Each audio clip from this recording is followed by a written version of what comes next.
All right, well, we're in Matthew 5, looking at verses 13.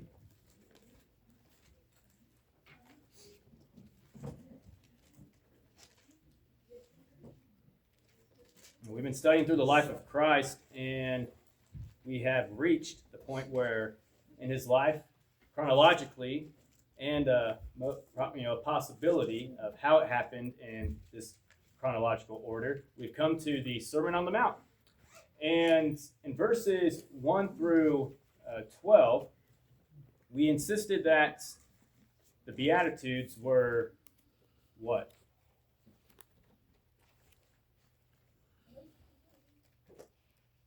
They're qualities and qualifications for what kind of person? A Christian. I mean, we can put it and summarize it in a way of like one who's a Christian, and a Christian is one who is in whose kingdom? Christ's kingdom. All right. Yes. And then so I love how Jesus starts this off, and of course through his deity and divinity, he knew exactly what to say. I know the chosen kind of shows him not being able to figure out as what it is that he was wanting to say. I disagree with that completely. He knew exactly what he wanted to say, and when he opened his mouth and taught them, he opened it in the sense of what he is about to say is truth, and also he also laid it out and how he wanted to say it, at least in an orderly fashion of what he wanted to say. And if you want to be a citizen of the kingdom, you must possess these qualities and qualifications that we call the Beatitudes. And so we spent at least the last 2 Wednesdays looking at the Beatitudes, and we now reached to verses 13 through 16. And so I'd like to begin by asking a question. As a citizen in this nation, do we have a purpose? Of course. All right, so as a citizen, American citizen, what's our purpose? Pay taxes. Pay taxes. Sadly, that's one of them. I would agree with that. We have the right of freedom. What's that? We have the right of freedom. We have the right of freedom? Not freedom of religion, Yeah, freedom of religion? Yep. Okay, well, I mean, we look at the Bill of Rights. I mean, they provide us those freedoms and also those rights that we have. Mm-hmm. But That's not what you meant, was it? What's that? Well, I mean, it's part of it, but as an American citizen, I mean, do we have a specific role and a specific purpose in how we fulfill our citizenship? Be proactive in the community. All right. I like that. I want to know. I want to use that one right there because as citizens in Christ's kingdom, do we have a purpose? Yes. Help people. Help people. All right. So I'm glad everyone's able to see this connection of what I'm trying to make as we look at verses 13 through 16.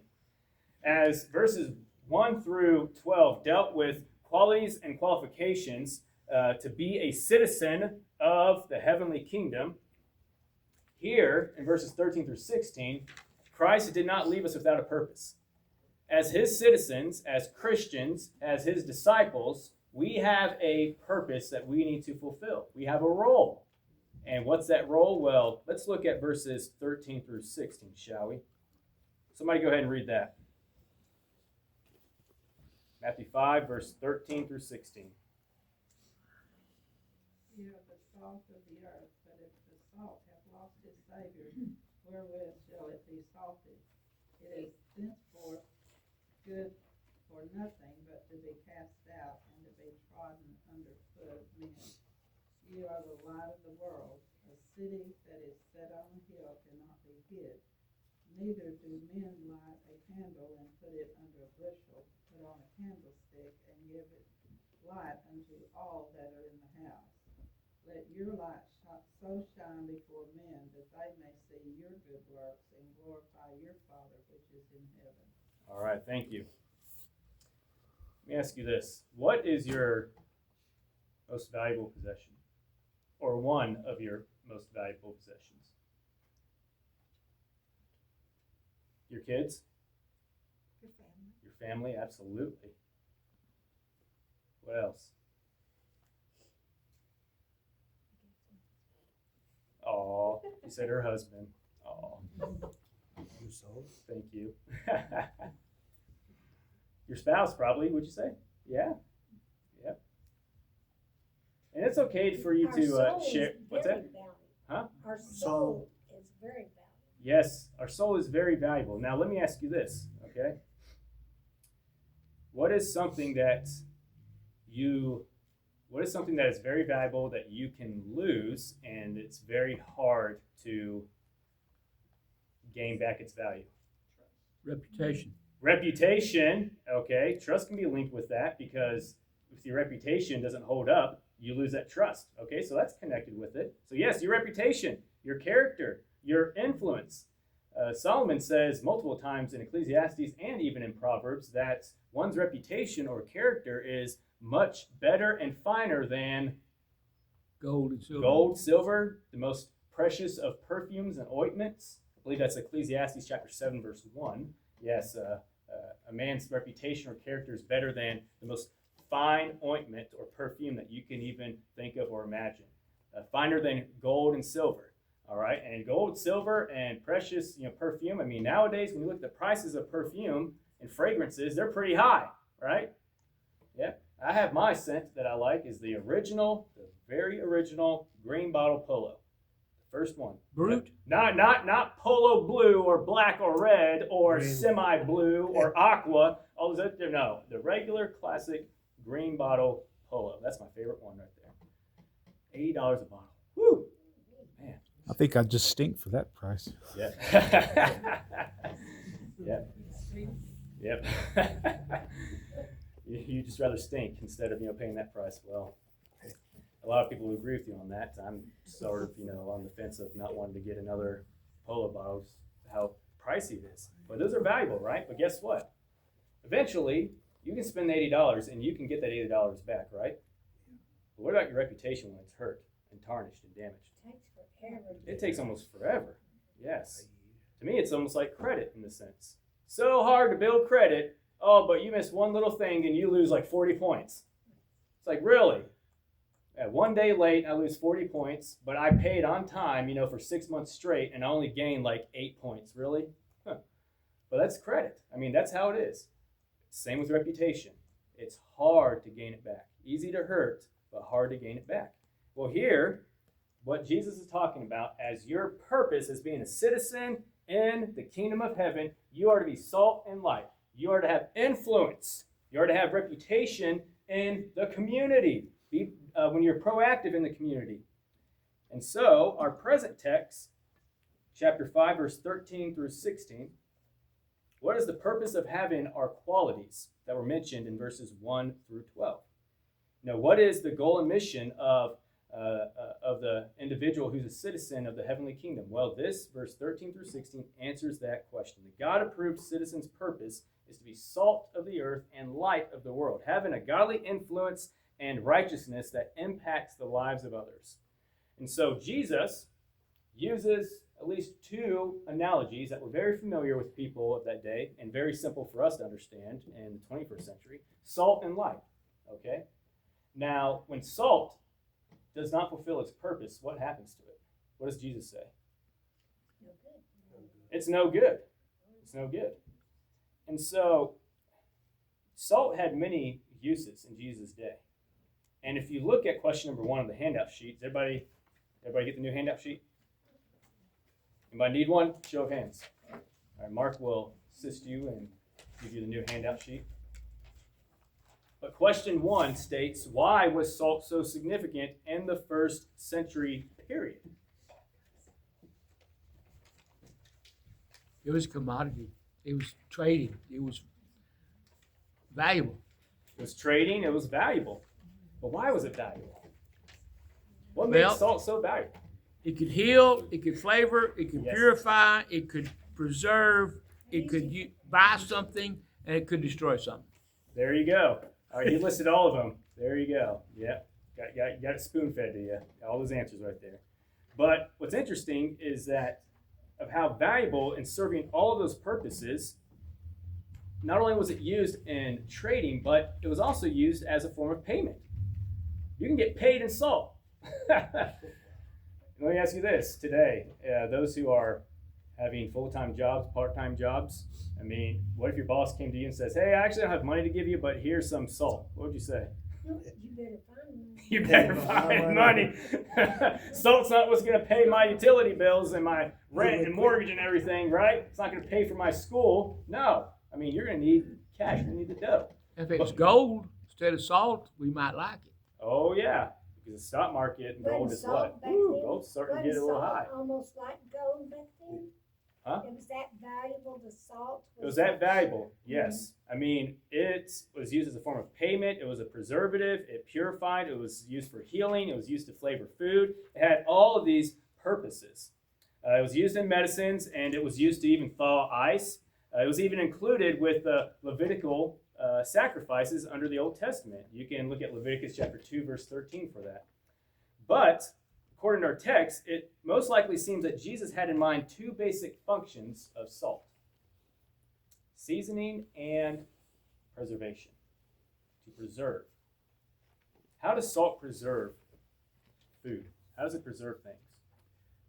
I know they used to, my grandfather had a farm and he used to put it on the meat because they didn't have a way to freeze it back then, and they used salt to preserve the meat. I don't know how it does it. It dehydrates it. Yeah, Yes. when you're canning, you do that too, put a little salt. Who does? When you're canning. Absolutely. And that's actually what they did with their meat. I mean, when they place them in crates or in barrels and everything, they lay it out flat. They sprinkle it with salt. They stack more, sprinkle it with salt, stack more, sprinkle it with salt until it fills all the way up, until they can close it enough. And it preserves the meat, surprisingly. And we still do the same thing today. But notice what Jesus says about this seasoning and this preservation. He says, if it's not doing what it's supposed to do, it's good for nothing. Does anybody have a different word in verse 13? Lost his savor. Lost his savor. Yeah, tasteless. Tasteless. There you go. So when Christ said that his disciples are the salt of the earth, he was saying something positive about his followers and something negative about the earth. Now, without Jesus, or life on earth is dull, bland, and boring, right? It is.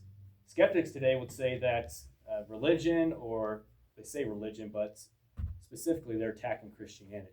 They seem to be fine with Buddhism and Hinduism and Muslim and everything, but they're specifically attacking Christianity. They would say that there's nothing even more boring than Christianity. They say the world would be a better place without Christians. Well, let me ask you this. How did all those hospitals start? Who do you think founded those hospitals? Those who had at least a faith-based. Those who were at least had some form of a Christian base in the foundations and the starting of a lot of the hospitals. What about our Ivy League universities? Yeah, they were established on Christian principles. But now look at where they're at. A lot of our Constitution is too. Yes, a lot of the Constitution is. And so when somebody says Christianity be a better place, or the world be a better place without Christianity, that's never was there a bigger lie. Us Christians, we make the world a better place. We should be making a world a better place, because without Jesus, the life on this earth is going to be dull, boring, and bland. It's going to be tasteless.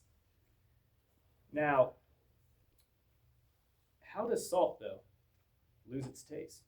Because I thought salt doesn't lose its taste or flavor. Gets contaminated somehow, watered down, or I don't know. It's contaminated? Well, people have observed, the salt that we use, and they say that salt maintains its preservation and its taste and flavor always. It can't lose its taste. Now, lately, we run out of salt, and we had just a little bit left in the bottom. Uh-huh. Patty said, "You realize this salt tastes like nothing." Threw it away. It does. When it gets old, it loses its taste. Okay. All right. And most people don't know that because they use it so fast. But if you have a container that's big enough and you didn't finish it enough, and I don't know how long it takes, but anyway, it loses taste. Okay. You're onto something here because Could it go it flat? all depends on what salt you're using. See, if you're getting just the artificial salt, that's filled with sodium chloride. That's not the kind of salt that Jesus had back in his day. No. The salt, and as a matter of fact, you know how they gained their salts? From the suds of the Dead Sea. That's how they got it.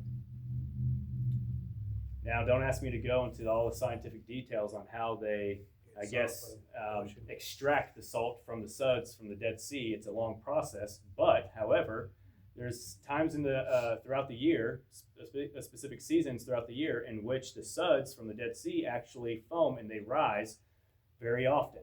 And when that happens, there's people down there, just trying to extract as much salt as they possibly can. And it's a long, tedious process. But that was actually where they got their salt from. And so it was not refined sodium chloride like many of us use today.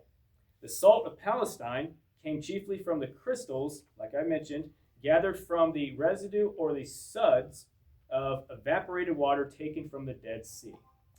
And so this salt included a variety of chemicals plus impurities. So if exposed to dampness, the sodium chloride could leach out. And left behind would be a salty mass with no taste and no preserving qualities.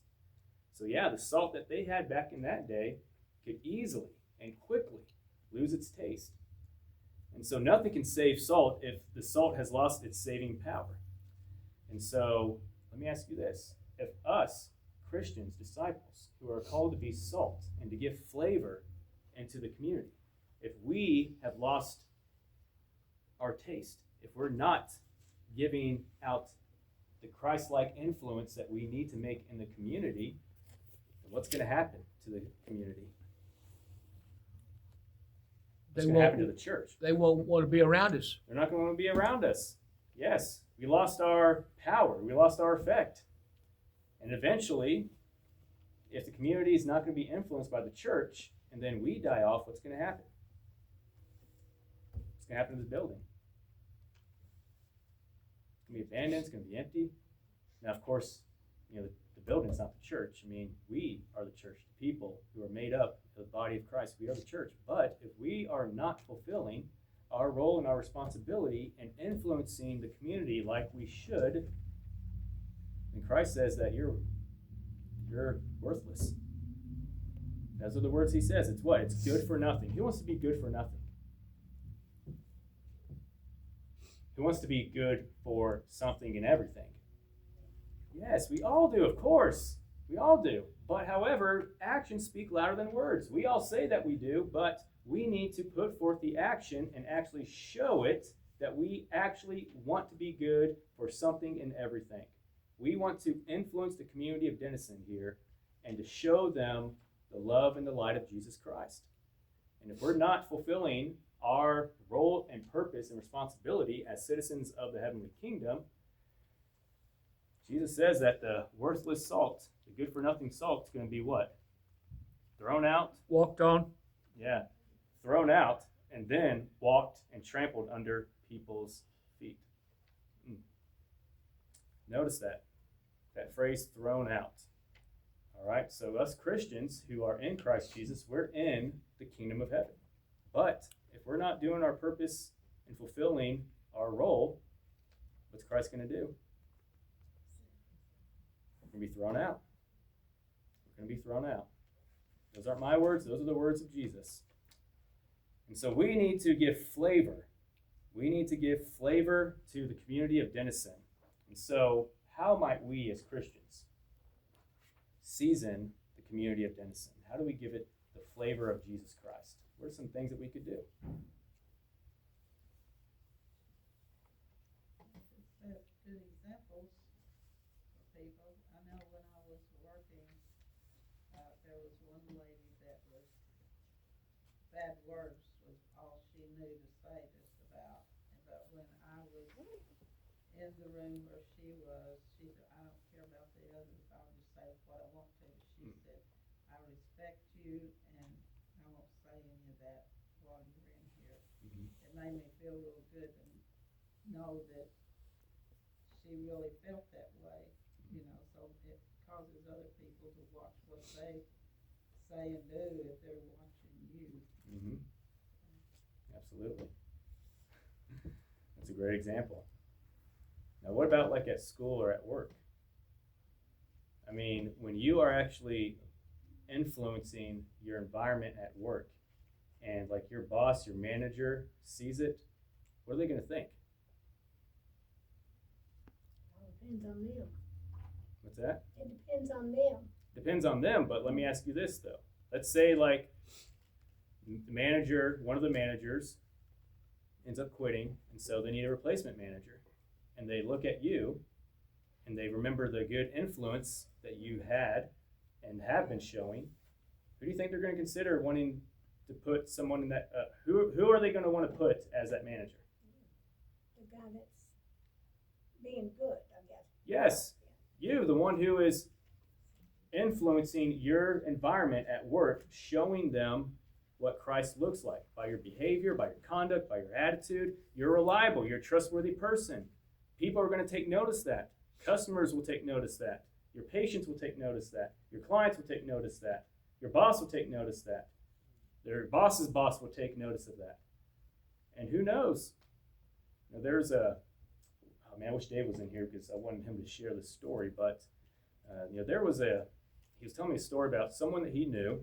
He knows everybody, but there's someone that he knew, a young man who became a Christian, was baptized into Christ, and later on, his parents wanted him to, go off to college, and so he went off to college, and he came back, and he just eventually told his parents that, like, look, college it's not for me. I'm having a hard time. I can't do it. I've tried. I put forth so much effort, and it's not me. And then so his dad goes, all right, well, I have a friend who's in the railroad business. So perhaps maybe he can get you on board. Well, sure enough, this young man got the job as a railroad.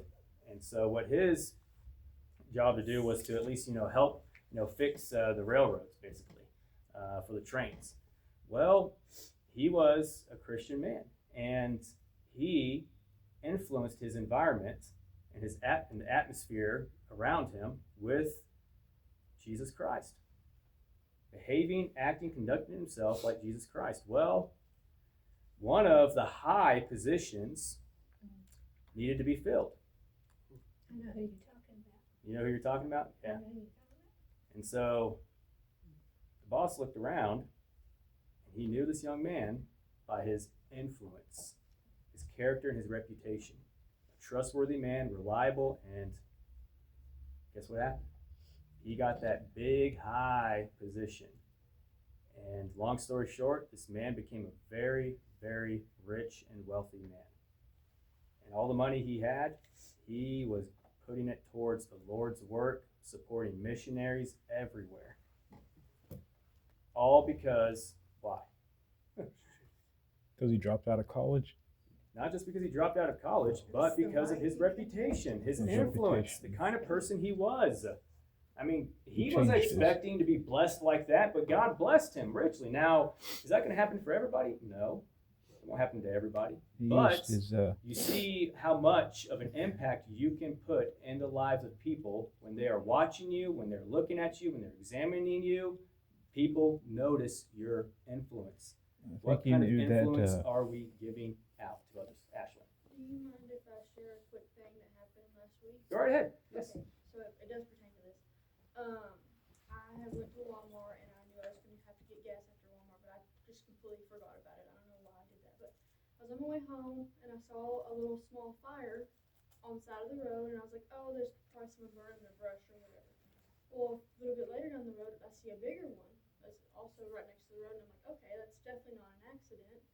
So I pulled over, and I have no water. I'm just stomping it out with my shoes, but it's much bigger than me. So I called the fire department, and then I waited and was trying to do what I could, but it took like 5 minutes before somebody else. But all at once, it's like all these people just came and started helping me, putting it out, and everything. People across the street were coming over, and they helped me put up the fire and everything. And then after that, I was like, oh no, I still need gas.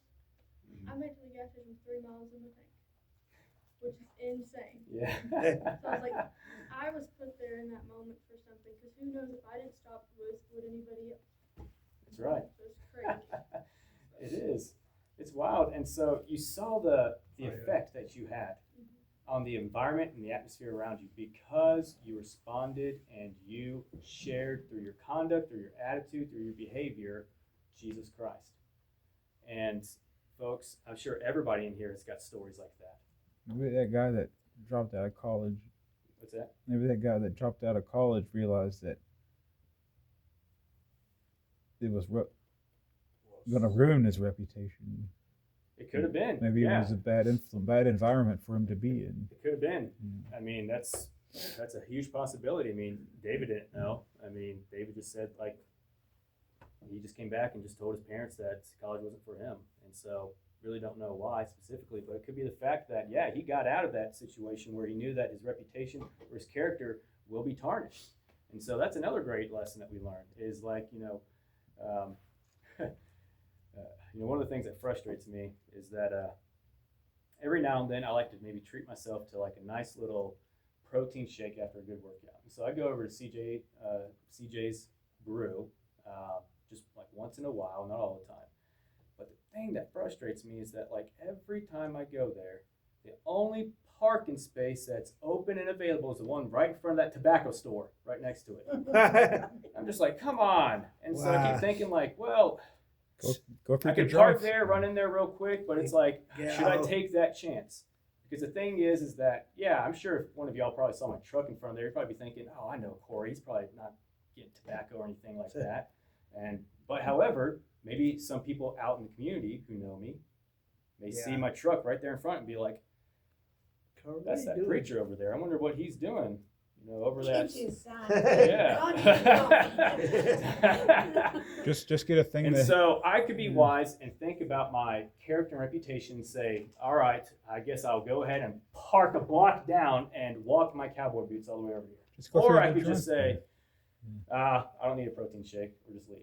But so that's what I end up doing, because I don't want my reputation, my character to be tarnished, because I'm trying to make an impact into the community, showing people Jesus Christ. And we all are, okay? That's not just for the preacher. I mean, we all need to be thinking about our reputation, our influence, and how we are impacting the community of Denison. We don't want to tarnish reputation, the credibility of you, and also we don't want to tarnish the credibility and the reputation of the church, right? Okay. And so the second analogy that Jesus used that people can relate to, and obviously we can as well, is light. Light of the world. The Bible teaches that God is light, and in him there is no darkness at all. 1 John chapter 1, verse 5. Jesus said regarding himself that I am the light of the world. Now he uses, that's John 8:12, now he uses the same terminology now towards his citizens, his disciples, Christians, us. He says, you are the light of the world. What does light do? It shines. What else does it do? Guide you the way. Guides you the way. What else? Attracts. Attracts. Ooh. Oh, yeah. I always think of those little bug zappers that they hang up. Big old bright, shiny blue electric light. It attracts those flies, those mosquitoes, and zzz. Yeah. But however, that's not the kind of light that we need to be. We need to be attracting those, not to buzz them, but to bring them. Light eliminates the dark. What's that? Light eliminates the dark. Oh, light illuminates the dark. It exposes the dark. Now, some of that darkness, again, speaking spiritually here, some of that darkness is the result of being ignorant of the light, especially the light of God's Word. So how do we get our light?